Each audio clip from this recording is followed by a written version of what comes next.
It's never too early to plant the seed, to share the tradition, and instill a sense of pride in your HBCU with your little ones. HBCU Pride and Joy Children's Boutique helps you share your school spirit with a wide selection of adorable kids apparel and accessories officially licensed from your favorite HBCU. Visit hbcupridejoy.com and follow us on all social media at HBCU Pride Joy on Facebook and Twitter. This is Carlos Brown, letting you know that we're on the move. You can now catch the Carlos Brown Show beginning this July on the Black College Sports Network each and every Saturday from 11 to 1 Eastern Time. That's 10 to 12 Central Time. Same time, new place. On Facebook at the Carlos Brown Show and Black College Sports Network.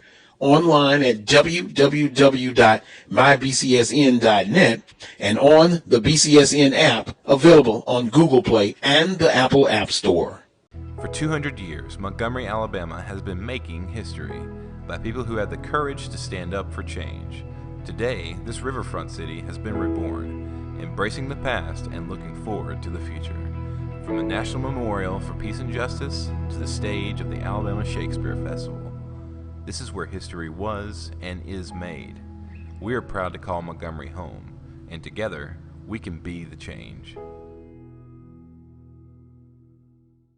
Sugar Chateau Desserts is a specialty bakery located in the Charlotte, North Carolina metro area. We will create delicious and one-of-a-kind treats for any occasion.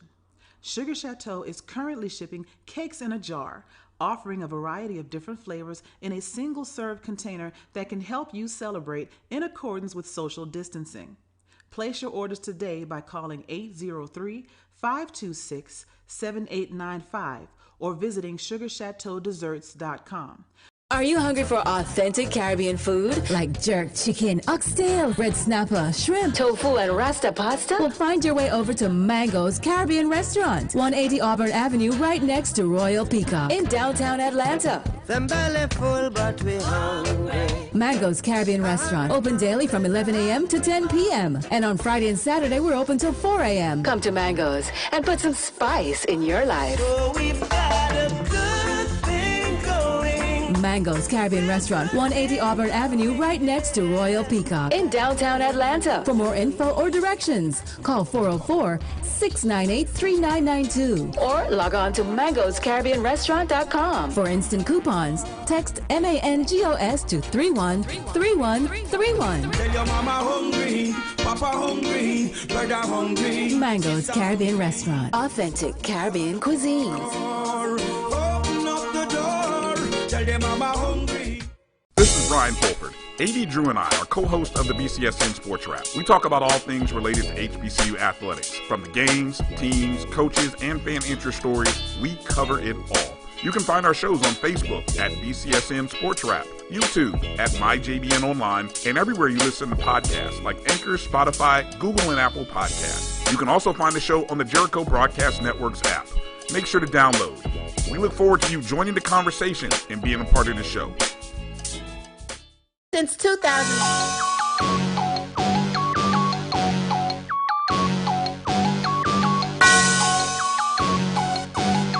Yeah. I love my HBCU. And boy, I love it, love it. I love it, love it. I love my HBCU. And man, I hope my team they won. I hope my team they won.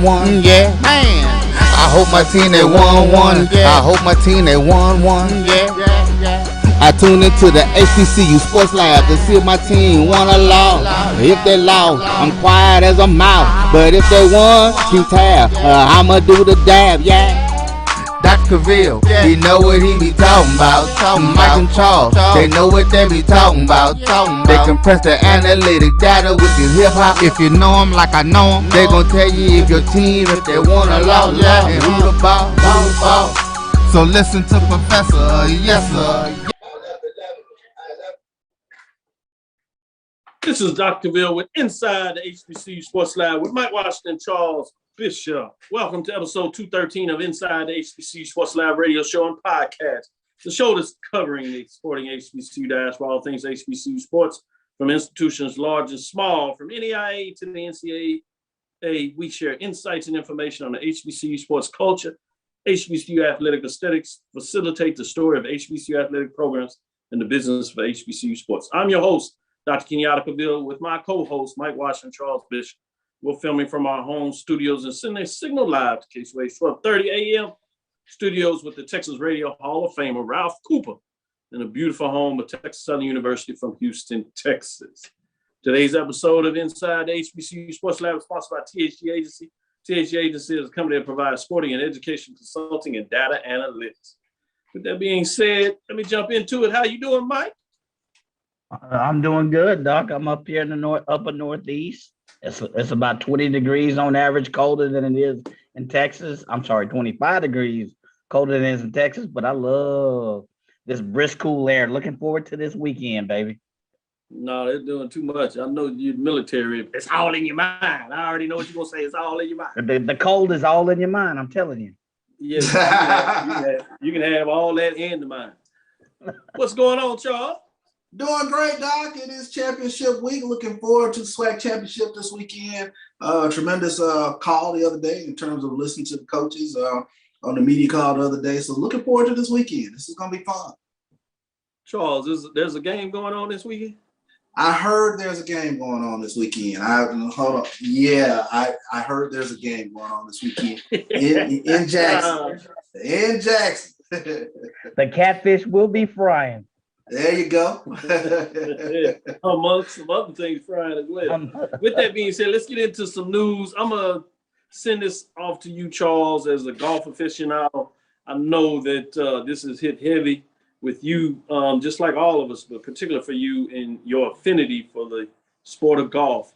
Go ahead and lead us off with that announcement. Yeah, we'll start off on a sad note. The passing of Lee Elder, who in 1975, he became the first black man to compete in the Masters tournament. So it's a huge loss for the African-American golf community, a huge loss for the golf community as a whole.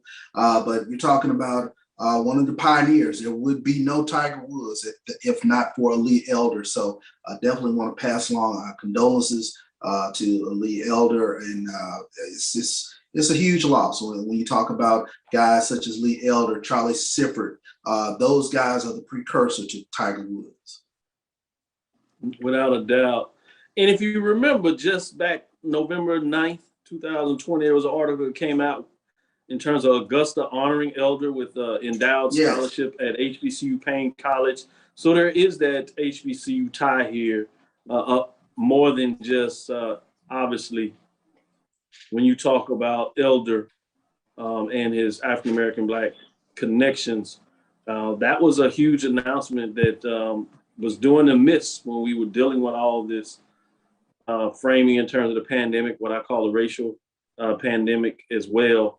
In terms of that. So that's significant. I'd be remiss if I didn't give Mike a chance to respond and give his thoughts as well. Yeah, it was a big deal because my uncle could not play golf, my parents, but they knew Lee Elder. So they didn't know a thing about the game, but they knew who he was. Here, little known fact, he was the first African American on the Ryder Cup. Yeah, it's huge. A lot of folks didn't know it. And this tip-off, I think it was 2020 at the Augusta National at the Masters. He couldn't swing a club, but I thought it fitting that they honored him and the crowd cheered him when about 30 years previous to that, they were booing him and getting death threats. He couldn't sleep in the same hotel as the other players. So he had to endure a lot to pave the way for Tiger Woods. So ultimate respect. He pushed Jack Nicklaus to a 5-hole playoff near his hometown. A lot of people don't know that. So much respect to Lee Elder. So I don't golf as much as CB. I've gotten back into the game, but much respect. So much respect. Great points made by both. As we get a little more into it, shout out to the lab listeners out there. Sarah Beverly, Judith Miller, Ricky Burden is in the lab. A.D. Drew is on, making sure that he gets a part of this lecture. Jerome G. Sutton, I should say, SWAC Championship Week. Let's go, Cats. So he's into this championship as well. Sounds like he's wanting to keep it in the East. I see that. Karen Griffin, college football coaching carousel is turning around.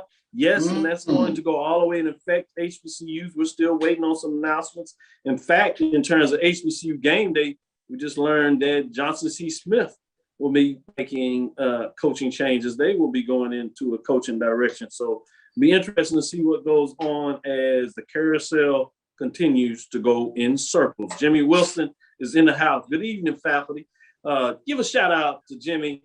You know, it's his time of the season. He's in basketball waiting to get in the conference. So we had a little nice displacement as you get away from your games on Saturday, getting prepared for the SWAC championship game. You had a lot of HBCU Division I matchups. Obviously, Division II NIA is in some swing, so you can get some of those matchups. But this past Sunday, you had the Chris Paul Invitational, where you saw some matchups between HBCU programs, collegiate matchups, conference matchups. Obviously, that one from Norfolk State and Hampton. Norfolk State got it done. Then they came back and got a win against Grambling, which was a de facto championship pick because Grambling the day before beat Morgan State. So essentially, you had Norfolk State going 2-0 in that tournament. You had Grambling go 1-1. You also had Morgan State going 1-1, and you had Hampton go 0-2. Thus far on the season, you have the SWAC at 4-1 against HBCU competition. You had the early matchup, right? Which is fascinating in terms of where SWAC is. Obviously, you don't necessarily in the non-conference win section, but when you got a chance to see some of those matchups, you got it done. You have obviously the win by Alabama A&M, which was the first one played against Southern. Then you had Alabama State beating North Carolina Central. And then you have Southern defeating Tennessee State, which was an early game on the Sunday morning. I got to watch through, went back and forth, and then Southern pulled it out late, getting it done. Then obviously you had Grambling beating Morgan State, which took them to 4-0, and then you get the first loss when Norfolk State defeats Grambling. Game that went down with Norfolk State pulling out late. Fascinating to see what's going on there. Kudos to Norfolk State, though. They're up to 8-1. They're playing some good basketball. So we shouted them out as we turn the thing, and we'll get back into football. But any comments on that before we get into some of these postseason honors for the SWAC? Yeah, I think number one, it's just fun getting to watch some out of conference matchups with two HBCUs going against each other. I thoroughly enjoyed Sunday, Southern and Tennessee State going back and forth to blue blood basketball programs. So it's always fun when you get these matchups. Then you get the Chris Paul matchups over there. That was fun, a lot of fun. Just watching these HBCU teams go against each other, and finally seeing some matchups, with SWAC versus MEAC and things of that nature. It's a lot of fun. The other thing, before I get your comments on this, Mike, is it was done on a Sunday, Monday, coming off of Thanksgiving. Oddly enough, it really was a great idea in terms of that time frame. Good primetime television because they split between ESPN2 and ESPNU. And then they transitioned on Monday where they went to the streaming platform. But I'm like, I plan to check that out next year. Now, it's my understanding that the original plans are having it in Bahamas. So it's going to be interesting to see if they like what took place and they keep it in Phoenix, or will they transition and move it to Bahamas. Either way, if they stick with that Sunday, Monday type format, that's something that I might like to do. You can get your Thanksgiving in, spend time with family, and then take off and see some good D1 HBCU basketball. He also obviously does the Division II program, which took place a couple of weeks ago that we talked about. But any final thoughts on that for you, Mike? No, just in general, good basketball. I echo what CB says. The other thing is I'm kind of looking at the overlay, at least particularly for the SWAC and for the MEAC. And we've looked at it at this point and said, hey, they're playing out of conference games. But I don't know, just at a bird's eye view, it looks like both sides, both divisions are doing much better against out of conference competition. Southern has a win against Tulane. Alcorn has, a win. It's not much. I don't know this, I'd have to dig deeper into the data. Alcorn has a win against like a Milwaukee. So it just seemed like I've seen it times in the past where, we start off the season and out of 90 something games, SWAC schools only won 3 or 4 of those games. It seems like much more this year. I don't know if it's higher competitiveness. I don't know what it is, but that's just my early summary and assessment on what I've seen thus far. No, I think you make a great point. Shout out Jackson State. Got a big win. Louisiana Lafayette. Lafayette was a big win. So I think you're right on the money when you talk about it's more Division I wins, at least at this point already on the season. I think it's scheduling a better, if you would. And I know that's been a priority for Dr. McCullough. Charles, the commissioner. So I think that's been part of it. And then I think there is a better play in the conference. They're going to have a lot more to step up to get it done, but it is nice to see. Let's get into some of these SWAC announced 2001 football postseason honors. Obviously, you have Alabama A&M Akil Glass was selected Offensive Player of the Year, while Florida A&M's Isaiah Land was tabbed Defensive Player of the Year. Jackson State James Houston was named Newcomer of the Year, and Jackson State Shador Sander was selected Freshman of the Year accolades, while Jackson State Deion Sanders was tabbed Coach of the Year. Cody, as he liked to say on the press conference, that had me rolling in that, as he's going to go get a chain because somebody asked him about recruiting. Obviously, he was joking, but I was like, that's pretty cool. I know that's right. Go ahead. So let me go to you, Charles, first. What were your thoughts in terms of the announcement of the Player of the Year? Any concerns you saw on the list? Any updates? Particular, not only just those selected as the Player of the Year, but maybe in terms of first team, second team announcements? I thought it was actually really fair when you take a look at it. I think what you will hear from a lot of Jackson State fans, and we heard with Coach Prime, and they were really pushing hard for Shador Sanders to be Offensive Player of the Year in terms of what he's been able to get done this year over Akil Glass. So I've been getting texts and inbox a lot from our Jackson State fans, and I'm sure they'll chime in here as well. But Jackson State chat boards were really lit up, and people were a little upset and chagrined that basically Jackson State didn't have any first team offensive players on that first team. Yeah, I thought the wide receivers you could see some first team, but the rate was so high in terms of the competition of who was going to get those two slots. And for Shador, I think you could have made an argument in terms of how I would have voted.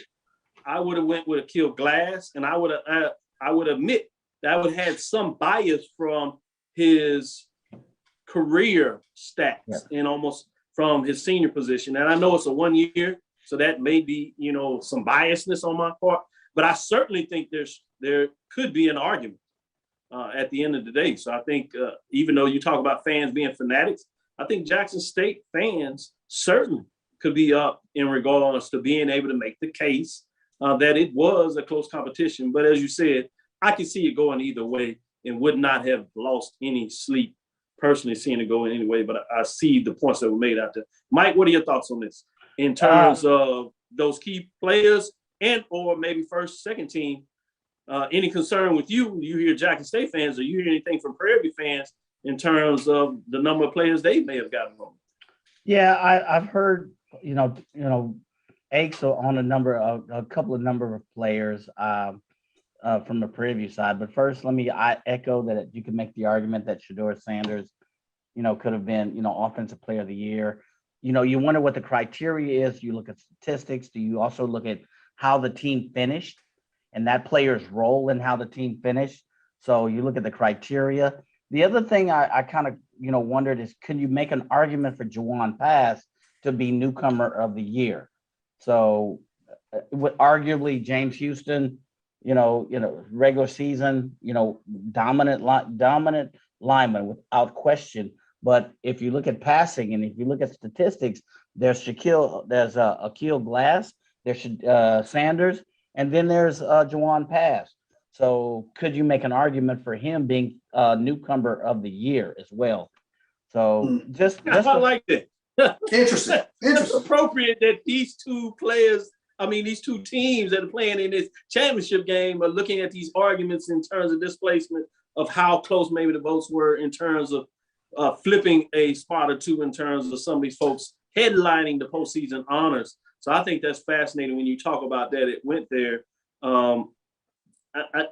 I would like to say that I think that you could make those type of arguments. Yes, Charles.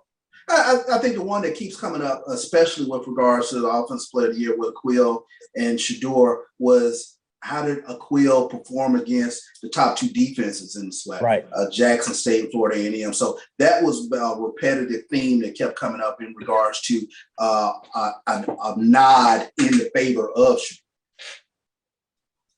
Yeah, but I think in terms of that, that's going back to Mike's question is like, what do you use? What is the criteria? And the thing about the criteria is the sports information directors and the coaches.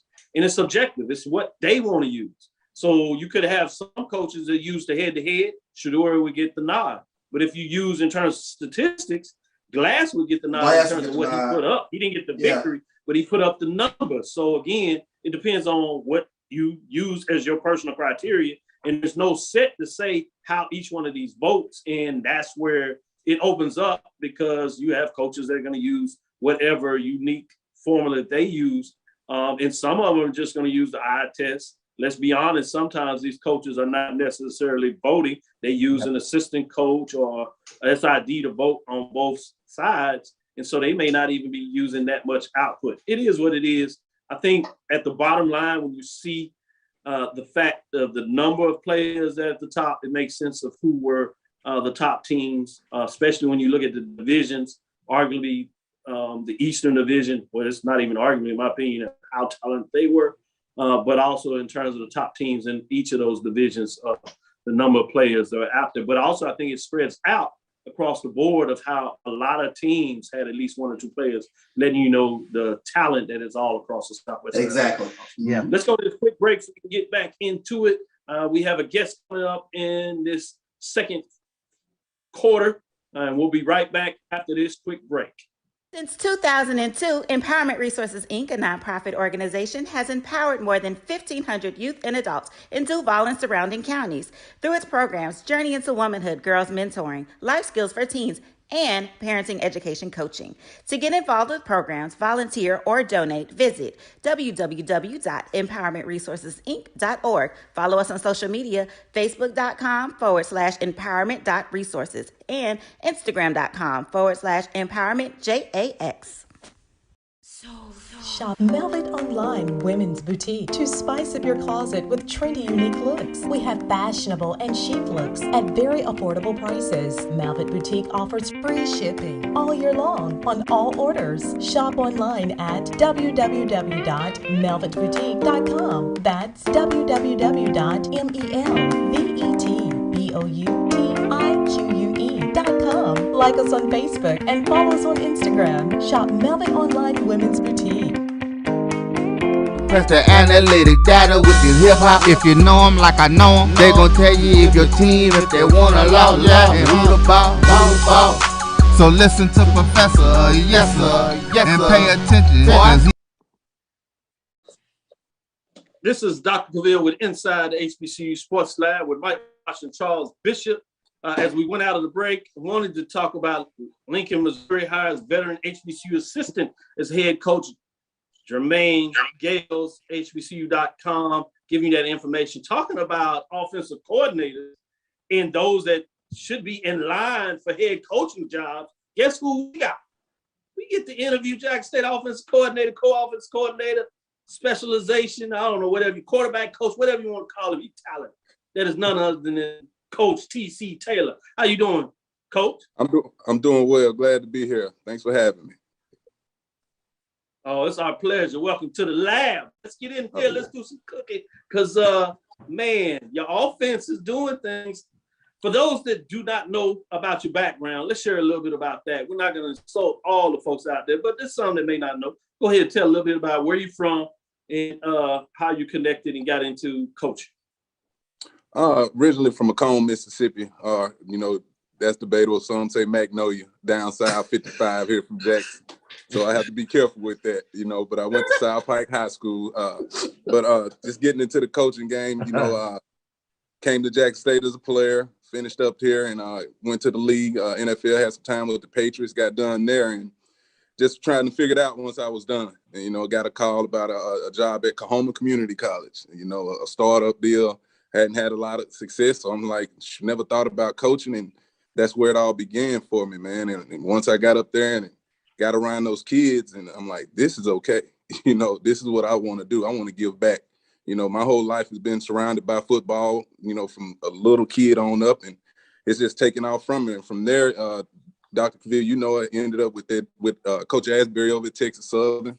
You know, I've been around the SWAC, been at North Carolina Central, been at some good places, and just, you know, it's been a great run, and it's steady going. Yeah, that previous stop over there at North Carolina Central broke all those records for total offense, single season, 4,614 yards. You've done it all at an extremely high level. But what is your philosophy as we're talking about offensively? Obviously, we talk about Shedeur Sanders, you know, in terms of being the freshman quarterback of the year. Yeah. The talent was there. People were questioning in terms of star status. May have started off a little slow, but then there was a slight transition, a break, and he seemed to zoom without question after that. What is your philosophy on offensively? Anytime that I get the opportunity or a blessing to call plays, the first thing I like to do is sit down and see what the personnel is like. You know, what are my players going to allow me to do? You know, I'm not a guy that carries this playbook around with me and say, hey, this is what we're going to do. We're going to hang our hat on and do that. No, it doesn't work like that. You know, I like to sit down and see what type of players I have, and then I try to fit a system in place in order for those guys to be successful. Like I tell those guys, I can draw up plays all day. You know, my mind is steady ticking with football, but you guys have to go out there and execute it. I was telling the guys earlier today, I probably couldn't even get dressed in some of the equipment, the upgrades to the equipment and the way, you know, the technology is now. So my blessing and my gift to you guys is just to give you the plays. You guys go out there and execute it.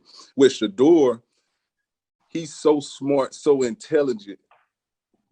As far as being a freshman, he's so ahead of the game. You know, you really can just kind of open things up for him. You know, and at times, you know, he may get a little held up, you know, things get to moving fast. But once he catches a groove, I catch my groove. And that's how it's, you know, been the blessing with he and I going, you know, thus far, week in, week out. So I just like to make sure I'm not doing too much for the kids and doing what they allow me to do. You know, don't want to give them too much on their plates. So I just officially got a little nervous about Saturday. I know, right? With that being said, all seriousness, my brother Kwame Cavill, wide receiver, coming out of college, certainly looked at HBCUs. He found the light and went over there to Texas. That's a whole nother story. But he has that mindset too. At the high school level, getting a chance to coach. But sitting down with these playbooks, man, I would love to get you all two together to talk about playbooks, and I just get to sit back and put my pen and get a different perspective of what it really means to be in the locker room and understand play calling at a different level schematically. I don't think people quite understand, you know, as fans, and I'm one of them, I'm with this about, you know, seeing some things on films or hearing some sport talk, and they tell me you need to do this just because we played at the high school level. Some are fortunate to play at the college level. But even those that went to the professional level where they have to study, it's so unique and different when you have to really become a professional at understanding schematically what it means to come up with a game plan, what it means to evaluate talent. And I'm not asking you to break that down because I'm going to share the mic and I'll let like Charles to talk about that. But I really wanted to get that out there in terms of the professional component of what it means to be a coach. Yeah, I think it's a true art to it. You know, real quick on that. I think it's a true art to it. And I'm going to go back and I don't want to sound like I'm repeating myself, but you really have to lean on what your players can do for you. You know, I have trunks of playbooks, you know, that I've collected and just data just putting together, you know, but if I got a dual threat guy, why would I go out there and do some pocket things with him? You know, I want him to be the best player on the field every weekend. And then Chuck and I have talked about this. It gets to a point in the game where I may have this game plan right here ready to go for this weekend. All right, but then I know at some point in the game, I got to find who's ready to make a play. You know, who has that looking out, who's the guy I can go to go make a play. Because, you know, when we get held up here, it's not smooth sailing every time calling plays. You know, it's all about rhythm. Your players got to be in rhythm with you, what you call it. And I'm going to tell you the biggest thing is trust. You know, when you over there, you looking like you're kind of confused and they don't trust what you're calling, then you got a problem as a play caller. You just got to make them believe in what you're giving them. The information is solid and sound. Man, I appreciate you jumping in there and sharing with us. That's beautiful. Charles, go ahead. Yeah, TC, we've talked tremendously about just your philosophy and the way you go about looking at games and how you attack teams. But one of the things I wanted to ask about was Prairie View. Just taking a look at this team overall, this opponent that Jackson State has is coming up Saturday. What are some things that really jump out with you looking at them on film? Their Coach, initial now quickness. this is being recorded. Be careful now, though. No, that's all right. Give it all out. And let me correct. It's not this team that they're playing. It's the Prairie View that they're playing. I just want to correct. I'm sorry. Go ahead, Coach. All right, I'm gonna answer the question though. Here we go. But no, it's a good football team. You know, they're the West Division champs for a reason. You know, they're a good football team. I think a lot of their defensive line, I think that's one of their strengths on the defensive side of the ball. You talk about a kid like Dumas, number 1, number 8 in there. Those guys are cat quick. And like I told those guys, our guys, they play with penetration. You know, they want to get on the opposite side of the line of scrimmage. So we got to be, the game is won and lost in the trenches. You know, and I think that's where they do a good job of, you know, controlling the line of scrimmage as a D-line. They got 2 good safeties over there, I think a lot of 2 very active football players, I think all conference guys that's all over the football field, you know. So the most impressive thing about them, though, to me, all 11 do a good job of getting to the football. I love guys that play hard, you know, and that's what they do. They're going to get 11 guys to the football, 11 hands to the football. They're pretty sound on defense. Not very big in stature, like I said, on the D-line, but they play with a lot of quickness, a lot of force and speed. So I'm really looking forward to the challenge. You know, we got some bigger bodies up front. See if we can get them covered up and try to establish the run and just get some things going early on. Sure. Makes sense. Go ahead, Mike. Yeah, Coach DC. So, man, you have an impressive resume. I just want to say, glad to have you on this show personally. Thank you. All jokes aside, it's an honor. So, you with your extensive experience, you know, you have younger players. You know, if this was a gumbo, what elements or what ingredients from your past, you know, whether it be NFL, your playing experience, what elements or ingredients have you taken from your past experience and infused into the offense that you see now at Jackson State, which averages 30 points a game, number 2 in the SWAC, if anything? You talked about the right relationship and trust. What other elements from your past have you infused into this offense, this offensive juggernaut that we see? This is I got 2 things that I like to talk about with my guys is passion. I played the game with passion. You got to play with your heart. Each and every play, you can't get complacent. You got to give me that each and every play. And the next thing I talk about is if you're not smiling, we're not playing well. I love football players that's out there having fun. If they're on the sideline smiling, having fun, playing carefree, then we can dial it up all day. But once we get tight, things not going as well, those frowns start showing, you know, it gets kind of tough. So that's why I try to keep them up as best as possible, whether it's good or bad. But as I like to call it a party on the sideline, you know, but a good, clean party. I want a good, clean fun. But if we're having fun and play with passion, I played the game with a tremendous passion for the game. You know, I would tear up as a player. I still do now as a coach, you know, because at times I'll be like, I wish I could just get out there and go out there and help these guys. You know, that's me being a former player. Love it. You know, and that'll never go away from me. You know, I love to win football games. You know, and I tell the guys all the time, you don't know how hard it is to win football games. You know, this thing is done from Sunday through Friday, trying to win football games. Then I get even smaller and more technical with it. It's hard getting first downs. Yeah. You know what I'm saying? So we can't do that as a tense offense. We can't do that if we're not having fun. We can't do that if we're not cheering on our brother that's on the field. You know, so my thing is that passion and having fun each and every play. I like that because it's not like you're out there just doing your routes and throwing. Oh, you got a team that is countering chess, you know, not checkers, where folks are doing something to stop you.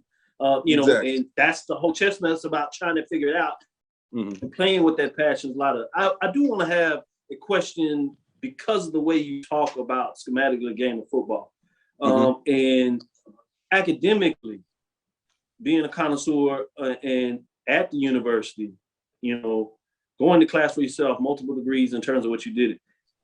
What are your thoughts about designing a curriculum that really talks about, in this case, football, where you schematically look at the game? You know, we have degrees out there that talk about developing leadership, coaching leaders. Mm-hmm. We have degrees out there, sport management, about the business side of it. Mm-hmm. You know, you have athletic training or kinesiology, the physical. But I haven't seen, at least in the US, the framework of creating a curriculum directly related to a sport, in this case, your expertise, you know, football, where you look at offense, defense, and breaking down even offense from a position perspective, offensive line. Yeah. Is that possible if you brought in an expert that did it at that level that could help design a academic program from that framework? Mm-hmm. I'm all about that. I think that's a great question, a great deal right there for us, implementing that kind of deal, because you got a lot of guys that once they're done with school and playing the game and then they get into coaching, it's a lot of learning on the fly. So what better way to get them more prepared, you know, with tutelage along those 4 years and let them, what am I trying to say here? Saying that it's credible, that's a credible deal. Because I look at it like this: you got a lot of people that will tell you, man, you just coaching. You know what I'm saying? And they don't really realize what goes into it, the stresses, you know, the day-to-day grind and the thought process.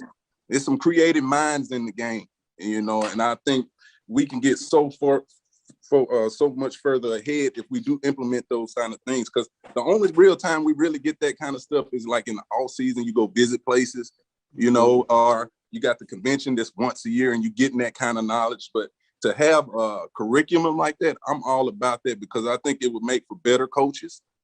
And then, you know, when that time comes, you got brothers that will be further ahead coming straight out of college, because everybody can't go to the league. Right. You know, and you got a lot of guys that do want to be a coach.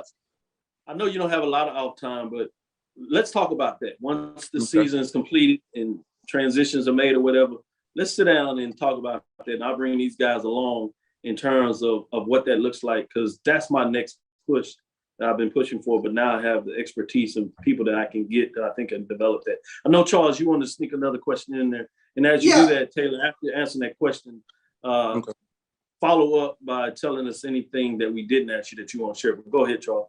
Coach, let me ask this question, because I'm always curious about this. What is it like to be in the zone, if you will, as a play caller, or when you have that aha moment, like, oh, this is working? What is that feeling like? Man, I could tell you, what it was a couple weeks ago, the A&M game a few weeks back. You know, and it's nothing like when you hit the groove. I mean, it's basically you can just take that play sheet and just put it in your back pocket, because you know everybody's on the same page. And that's what it was that day. And it's like I just said, it's all about rhythm. You look at Steph Curry, when he gets hot, he's hot. When a play caller gets hot, they're hot, you know, and it's nothing like it. And I think the biggest thing for me is knowing, like, after a game like that, I know defensive coordinators study too. So if you take a game like that and we win, I think it was scored 60 plus points that game. Sure. I knew from then on that it was going to be struggles in and out, ups and downs, because they get paid too. Right. You know, and that was my first week doing it. And I knew that was going to be the challenge for me. You know, not after this game. I know I can call plays. I've done it for a while now. The challenge was going to be, how do I continue this week in, week out? You know, the chess match, what you're going back to, what we said earlier, the adjustments you have to make at halftime. I think that's where the real art of play calling comes in. When you practice things for the whole week, getting you ready for Saturdays, and then you got some really good D coordinators come out there and give you something totally different. Sure. What's the adjustment you're going to make to win the game? I don't mean to get off the question, but there's nothing like when you hit the zone, because like no matter what they give you defensively, you know, you're prepared. And that's what the zone is preparation. You know, when you hit the zone, that's a prepared coordinator, period, point blank. He's done his homework all week, and he's ready to go against whoever that is on the other sideline. That's awesome. Yeah. Awesome. Mike, did you want to sneak a quick one in real quick? I saw you. Yeah. Let me. My question is a little bit on the opposite side. You know, how do you infuse in your players situations where you got to handle adversity? Although you haven't seen much of it this year because you won 95%. But should you encounter adversity, you're behind, your team's not doing. How do you handle that? How do you infuse that into your players to handle adverse situations in a big game? You practice situations throughout the week. That's where the game is won and lost in practice to me. So say, for instance, I got this play that's going to designed to beat cover 4, basically. So in the preparation through the week, I'm going to give him cover 3. Get a quarterback cover 3. I got you. Just to see how he handles that situation, because we're preparing for cover 4. But like I said, these D coordinators are getting smarter and they're studying film as well. So I try to get those guys in those situations throughout the week. And then the next thing is, regardless, trust me to make the adjustment. Trust these offensive coaches to make the adjustments. If I continue to send you out there with that same thing and we continue to fail, that's a problem on me. That's my fault. And that's one thing I'm quick to do to help those kids deal with adversity. I'll take blame when it's my fault.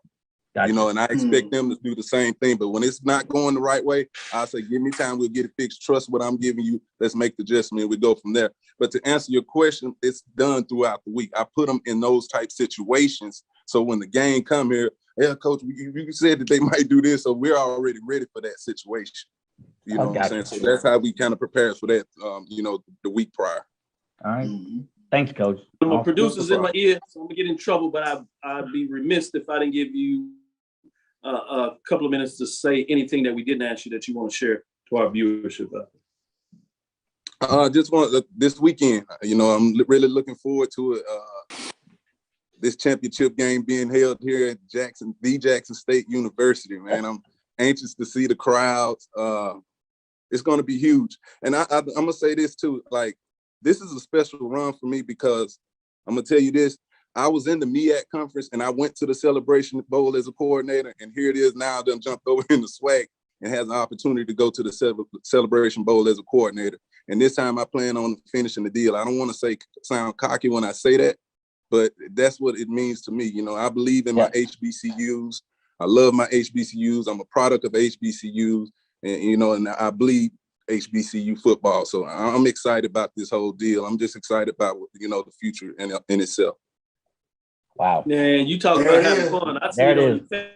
You talk about being home. I saw it. I like that smile, but that's what it's supposed to be. It's supposed to be that you deserve that, you earn it. We want to say thank you for your time. I know your schedule is busy. You got to get to it because you are preparing as well for that championship run this weekend. Hopefully we can do our part in making sure that it's not all fun, but we'll see what that means. But in all good candor, I do want to say go Tigers. Get it done. Go. I appreciate that, man. Go Tigers. Yeah. Go Tigers. We going to this break, Dr. Wiz. Okay. HBCU Sports No, Lab. thanks, Coach. Appreciate you, Coach Taylor. Take care. Hey, let Good me to say have this. I appreciate everything y'all do for HBCUs, man. Let's keep this energy going, man. I appreciate you guys, man. You can count on that. For sure. All right. Y'all take care. Back. Thanks for having me. After this quick Thanks, break. Coach. All right. Take care.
From novice to aficionado, find yourself here. high-quality cigars, plus personal customer service with Slow Burn. Visit our website, www.slowburnwaco.com. Slow Burn is Waco's only mobile cigar lounge featuring a meticulous, curated collection of premium cigars. It's more than a mobile lounge. It's an environment and an experience rich in history, luxury, and personality. An elegant extension of any celebration occasion. It's the perfect escape and meeting place, a space where you can relax or enjoy a shared passion. Have Slow Burn plan your next big event, or before you are planning to celebrate your win over your athletic rival, you can shop our collections at www.slowburnwaco.com. But if they want to tab, I'ma do the dab, yeah. Press the analytic data with your hip hop. If you know them like I know them, they gon' tell you if your team, if they wanna lose, and who the ball. So listen to Professor, yes sir, and pay attention, cause he gon' teach you. This is Dr. Bill with Inside the HBCU Sports Lab with Mike Washington and Charles Bishop. Hope you enjoyed that interview. TC Taylor showing you what it means to be a coordinator at the collegiate level, particularly participating with an HBCU and that connection. Hope you enjoyed that. With that, let's get in this mid-major poll. No changes week 13 other than the record by Bowie State Bulldogs. Obviously, it's a foregone conclusion that they will win Dr. Bill's Inside the HBCU mid-major division football poll ranking. But I did want to do courtesy because the Bulldogs are still playing. If you have not heard by now, that means you've been asleep and not a follow HBCU sports. But we're going to do our due diligence and acknowledge, as we did from Sunday, Bulldogs are going into the third round, which is officially the quarterfinals. Final 8 teams coming out of the region. Regional championship is on the line. They will be playing the number 1 team, Valdosta State Blazers, that won a championship a couple of years ago. But Bowie State Bulldogs coming in 12-1, 7-0. Obviously reminds you in terms of the championship run. And when I say championship, Winston-Salem State, that they played in the championship game, the Rams, about a decade ago, led by Coach Maynard. That's obviously with the Alabama A&M Bulldogs that won the championship in the spring. Just how amazing these things connected. But it'll be fascinating to see what takes place in this matchup. But the Bowie State Bulldogs go to 12-1, 7-0. 10 first place votes, number 1. Let's go to the mid-major poll. Then we can get your thoughts on that. Looking at the top 5, no real changes in the bottom 6, 10 through 6 here. North Carolina A&T remains at 10. At number 9, you have Hampton Pirates at 5 and 6, 3 and 4 at number 9. Number 8, Norfolk State Spartans 6 and 5, 2 and 3, 34 points. At number 7, Alcorn State Braves 6 and 5, 5 and 3. At number 6, you have North Carolina Central Eagles sitting at 6 and 5, 4 and 1. Getting us to the top 5. Prairie View falls a spot after the loss to Mississippi Valley. Kudos to Mississippi Valley in terms of putting another check mark in the Eastern Division in terms of how they dominate the West this year. It'll be interesting to see data points, as Mike says, how that will look next year. At number 4, South Carolina State Bulldogs, although they didn't play, they move up a spot, 6 and 5, 5 and 0. They were already in the Celebration Bowl by winning the MEAC. And so it'll be interesting to see what that looks like against either Jackson State or Prairie View A&M Panthers, which brings us to number 3, Alabama A&M Bulldogs, 7 and 3, 5 and 3, 99 points. You have number 2, Florida A&M Rattlers, 9 and 3, 7 and 1. They do have a loss in the FCS playoffs, 117 points. They lose a couple of points, but they hold on to the 2 spot. Brings us to number 1, Jackson State Tigers, 10 and 1, 8 and 0, 13 points, 130 points. All first place votes clearly at this point the number 1 team, and they go in holding that number 1 ranking, which will be a 1 versus 5 ranking according to our poll in the SWAC championship game. Charles, thoughts? I'm gonna give a ceremonial, others receiving votes. The job Vince Danzy does at Mississippi Valley State University, if he could have gotten a 5th win out there somewhere, it would have been interesting to see if Valley could crack into the top 10 at least. And I think Coach Brown talked about it at the press conference, just the job that Dancy has done, and to watch it up close this past weekend. Valley plays you tooth and nail. They play you hard. They play FAMU hard. They play Jackson State hard. They play everybody so doggone hard week in, week out. And to see them have a modicum of success, that was huge for Vince Dancy, and he was very deserving of that contract extension. I agree with that totally, and I can tell you now, yeah, if he would have got that 5th win when A&T sitting at 5-6, Hampton at 5-6, and with one of those wins being over Central, and probably would have been over like a FAMU, Jackson State, some of the closest game they had at home. Alcorn, if they would have picked up one of those wins over those type of teams that were in the top 10, no doubt, they would have found their way not only receiving votes, but they would have been in the top 10. Great point. I'm glad you pointed that out, and I agree with you. Congratulations, Coach Danzy, on the contract extension.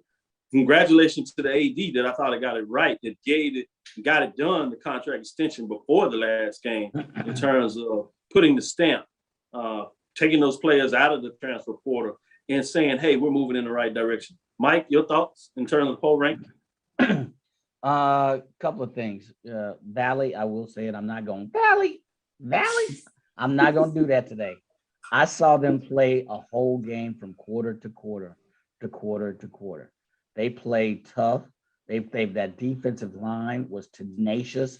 Prairie View, I think, had like 80 yards on rushing. They dominated the line of scrimmage without question par excellence.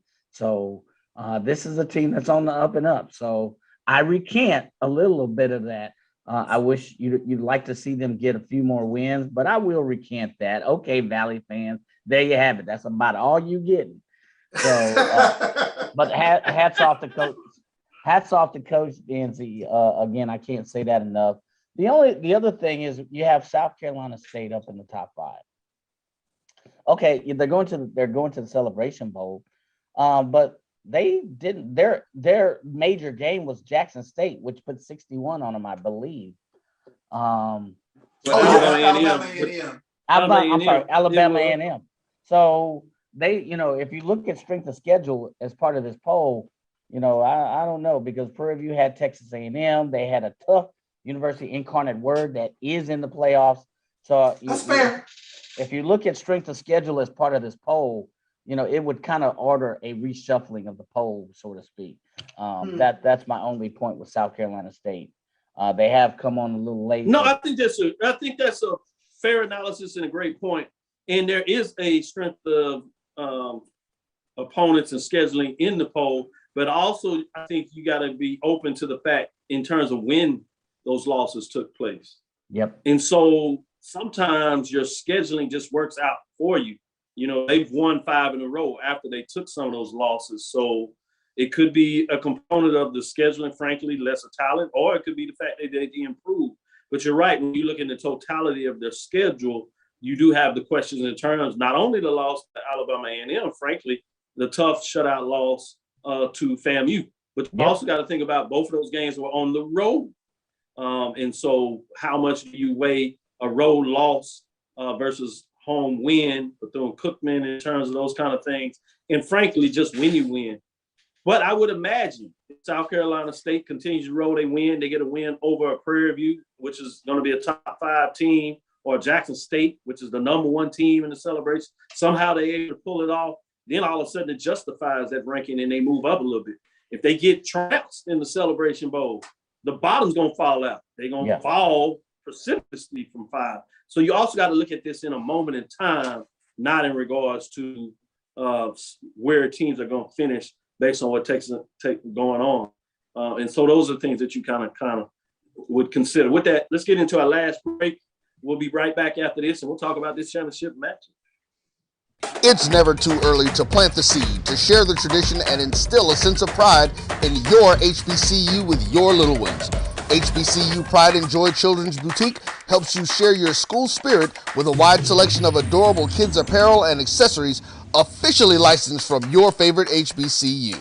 Visit hbcupridejoy.com and follow us on all social media at HBCU Pride Joy on Facebook and Twitter. Compress the analytic data with your hip-hop. If you know them like I know them, they gon' tell you if your team, if they wanna loud, and who the ball. So listen to Professor, yes sir, and pay attention, cause he gon' teach a lesson.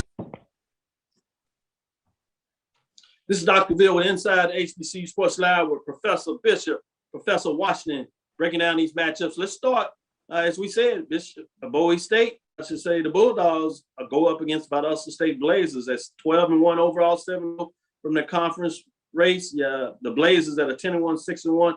Mike, what are your thoughts in terms of this quarterfinal matchup between the number one team in the nation and obviously the number one team at the mid-major level in my poll ranking, Bowie State?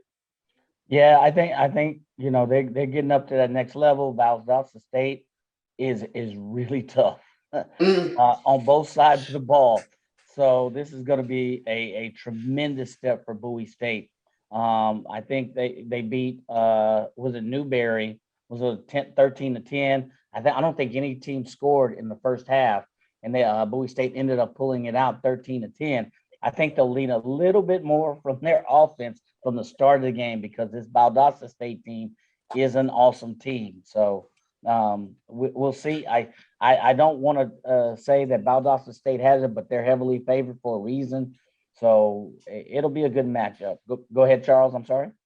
No, I agree with you. It'll be a tremendous matchup. And I think the thing that assistant coach touched on when he was on Sunday, Bowie State's not going to be in awe of Valdosta State like they were prior to playing Valdosta State. So I think that's something that tips into their favor in terms of not being scared of the moment, if you will, in terms of taking on this perennial blue blood in Valdosta State.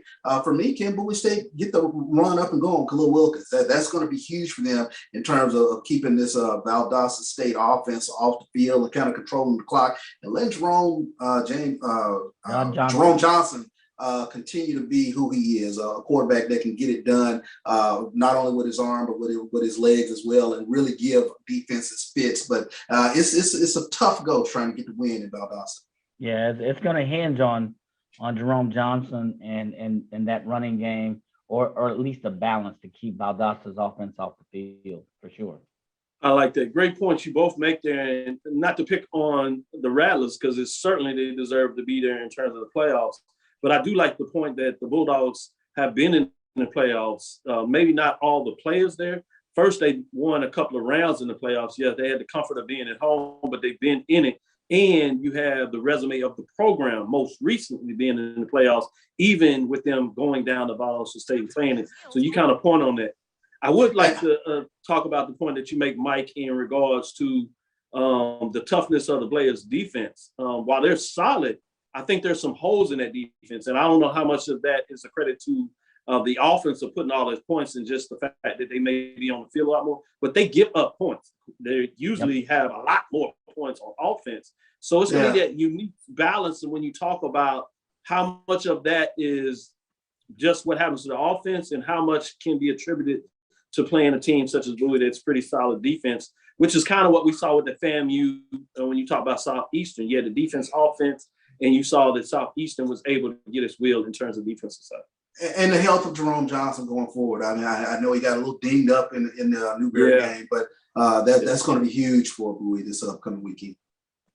Yeah, getting into that, that's one thing I think you got to look at when you talk about this championship matchup with Jackson State and Prairie View. Prairie View going into Jackson to play that matchup. There's some question in terms of the health of Prairie View, in terms of being banged up on both sides of the ball. It's going to be fascinating. Jackson State had that extra week to maybe rest and maybe heal a couple of nicks in there. Obviously, they're playing really well regardless of that. But that's one of the things that's fascinating me. I'm going to stick with you, Mike. What are your thoughts in terms of that championship matchup between Prairie View and Jackson State? East, West? Yeah, I think you hit it on the nail. I think Prairie View had a tough schedule going up to Texas A&M and then playing a very tough Mississippi Valley team. And they have a few dings on it for sure. I think they will get the team ready. I think the team has focused this week. You talk to members of the cast of 1876 who've talked with players personally, and they're ready. They're up for the game. I think the key, if you look at X's and O's, is, can we keep Shador and that offense off the field? Or can we make them one-dimensional? Jackson State averages 90 yards a game on the run. They seemingly are much stronger on the pass. Can the defense get after Jackson's Shador Sanders? The other thing you have to look at is, even though they're outsized, you heard Coach, alluding to it, the Panthers are a fast-moving defense. They're quick, they're agile, their defense. Can they maximize that effort during part of this game? So There are lots of moving elements. I could spend all day. I know we're pressed for time, but there are lots of moving elements. The thing is, can the Panthers get healed enough in some of the key positions, and can they get motivated enough to really, put a hold or at least limit that high-powered Jackson State offense, which is number 2. Good stuff, Mike. Save a little bit because we're gonna take a real deep dive and spend more than half of the show on Thursday. I'm getting too deep. I just kind of wanted to tease some folks, but that's a great point. Like you said, you could go in, but I want you to take that deep dive. We're just gonna do it on Thursday. Want to tease a little bit, get people prepped. That's how football makes it. You kind of lather up throughout the week until the kickoff. That's what makes football special. But let me go to Charles and get him to provide some framework, as I'm sure he'll take a deep dive, not only here on Thursday, but with the pregame show. He's really going to go inside the number. But go ahead, Charles. Shine for us a little bit now. Yeah, I think it's huge that Jackson State has had a week off. The last time we saw Jackson State with a couple of weeks to prepare for an opponent, they put up 61 points on Alabama A&M. One of the things that I've gotten an opportunity to watch up close is the way this staff makes adjustments during the course of the game.